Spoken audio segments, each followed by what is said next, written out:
بسم اللہ الرحمن الرحیم۔ تمام سامعین اور ناظرین کو میری طرف سے السلام علیکم۔ ناظرین، یزید بن معاویہ کے پارٹ 1 میں ہم نے یزید کی ابتدائی زندگی، اس کی جانشینی اور واقعہ کربلا کے متعلق آپ کو معلومات فراہم کی تھیں۔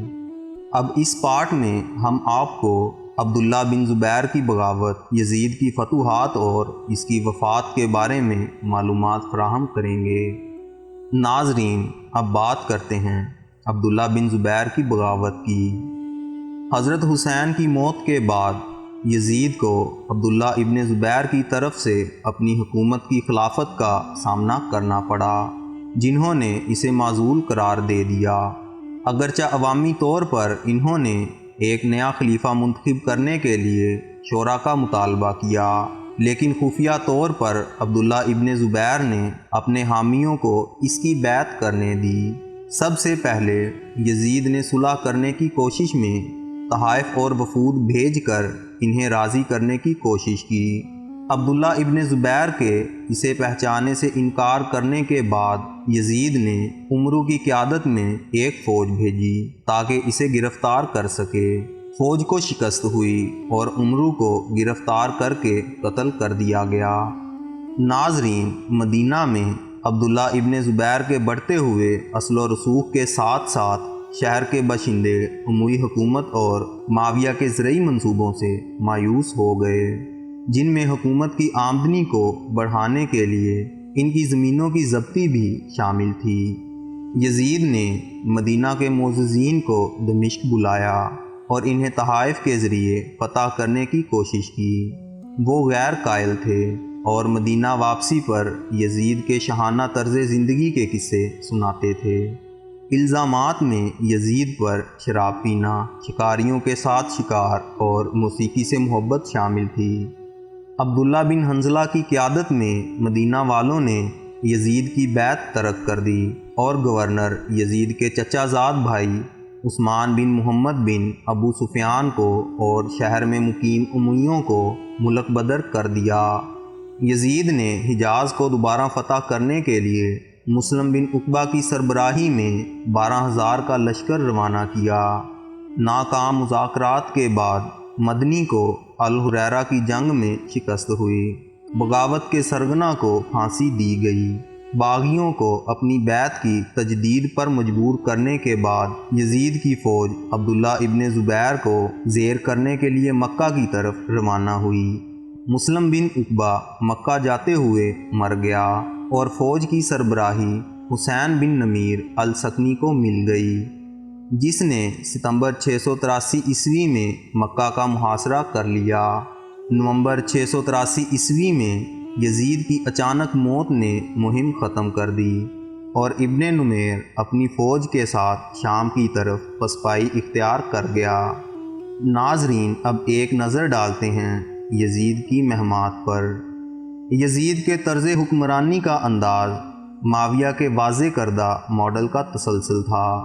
وہ رشتہ داروں کی بجائے صوبوں کے گورنروں اور اشرفیوں پر انحصار کرتا رہا۔ اس نے معاویہ کے کئی عہدے داروں کو اپنے پاس رکھا، جن میں ابن زیاد جو معاویہ کا بصرہ کا گورنر تھا، اور سرجن ابن منصور، یہ ایک مقامی شامی عیسائی تھا جو معاویہ کے متحد مالیاتی انتظامات کے سربراہ کے طور پر خدمات انجام دے چکا تھا۔ معاویہ کی طرح یزید کو بھی صوبوں سے قبائلی معززین کے وفود ملے تاکہ ان کی حمایت حاصل کی جا سکے، جس میں تحائف اور رشوت کی تقسیم بھی شامل تھی۔ معاویہ کے دور کی طرح انتظامیہ اور فوج کا ڈھانچہ غیر مرکزی رہا۔ صوبوں نے اپنی زیادہ تر ٹیکس آمدنی برقرار رکھی اور تھوڑا سا حصہ خلیفہ کو بھیج دیا۔ صوبوں میں فوجی یونٹ مقامی قبائل سے اخذ کیے گئے تھے، جن کی کمان بھی سرداروں کے ہاتھ میں آئی تھی۔ شام میں یزید نے شمالی سرحدی ضلع کنسرین قائم کیا۔ یزید نے ان کی درخواست پر عرب عیسائی قبیلے نجران پر ٹیکس میں کمی کی منظوری دے دی۔ لیکن سامریوں کی مذہبی برادری کی خصوصی ٹیکس چھوٹ ختم کر دی جو انہیں پچھلے خلفاء نے مسلمانوں کی امداد کے بدلے میں دی تھی۔ اس نے دمشق کے قریب غوطہ کی زرخیز زمینوں کی آپاشی کے نظام کو ایک نہر کھود کر بہتر بنایا جو نہر یزید کے نام سے مشہور ہوئی۔ ناظرین، اپنے دور حکومت کے اختتام پر معاویہ نے بازنطینیوں کے ساتھ 3 سالہ امن معاہدہ کیا تھا جس میں خلیفہ کو 3000 سونے کے سکوں، 50 گھوڑوں اور 50 غلاموں کا سالانہ اخراج ادا کرنے اور مسلم فوجوں کو آگے کے اڈوں سے ہٹانے کا پابند کیا گیا۔ انہوں نے روڈس جزیرے اور انطالیہ کے ساحل پر قبضہ کر لیا تھا۔ یزید کے دور میں بحیرہ مرمرہ کے ساتھ مسلمانوں کے ٹھکانوں کو ترک کر دیا گیا۔ بازنطینی سلطنت کے خلاف اپنے والد کے شروع کیے گئے دور رس چھاپوں کے برعکس یزید نے بازنطین کے ساتھ سرحد کو مستحکم کرنے پر توجہ مرکوز کی۔ شام کے فوجی دفاع کو بہتر بنانے اور بازنطینی مداخلتوں کو روکنے کے لیے یزید نے شمالی شام کے سرحدی ضلع تناصرین کو قائم کیا جو حمص کا ایک حصہ تھا اور اسے گھیرے میں لے لیا۔ یزید نے عقبہ بن نافع کو جو وسطی شمالی افریقی علاقے افریقیہ کے فاتح تھے جسے معاویہ نے موصول کر دیا تھا، انہیں افریقیہ کا گورنر مقرر کیا۔ 681 عیسوی میں عقبہ نے مغربی شمالی افریقہ میں ایک بڑے پیمانے پر مہم شروع کی۔ بربر اور بازنطینیوں کو شکست دیتے ہوئے عقبہ بحر اوقیانوس کے ساحل پر پہنچا اور تانگیر اور وولو بیلس پر قبضہ کر لیا۔ وہ ان علاقوں میں مستقل کنٹرول قائم کرنے سے قاصر تھا۔ افریقیہ میں واپسی پر اسے وسیرہ کی جنگ میں بربر اور بازنطینی فوج نے گھات لگا کر مار ڈالا جس کے نتیجے میں فتح شدہ علاقوں کو نقصان پہنچا۔ 681 عیسوی میں یزید نے ابن زیاد کے بھائی سالم ابن زیاد کو خراسان کے شمال مشرقی سرحدی صوبے کا گورنر مقرر کیا۔ سالم نے وسطی ایشیا میں کئی مہمات کی قیادت کی اور سمرقند اور خوارزم پر چھاپا مارا، لیکن ان میں سے کسی میں بھی مستقل قدم نہ جمائے۔ 683 عیسوی میں یزید کی موت اور اس کے بعد مشرق میں افراتفری نے مہمات کا خاتمہ کر دیا۔ ناظرین، یزید کا انتقال 11 نومبر 683 عیسوی کو وسطی شام کے صحرائی قصبے حوارین میں ہوا جو اس کی پسندیدہ رہائش گاہ تھی اور اسے وہیں دفن کیا گیا۔ ناظرین، عبداللہ ابن زبیر نے بعد ازاں خود کو خلیفہ قرار دیا اور عراق اور مصر اس کے زیر سلطنت آ گئے۔ شام میں یزید کا بیٹا معاویہ ثانی جسے اس نے نامزد کیا تھا خلیفہ بنا۔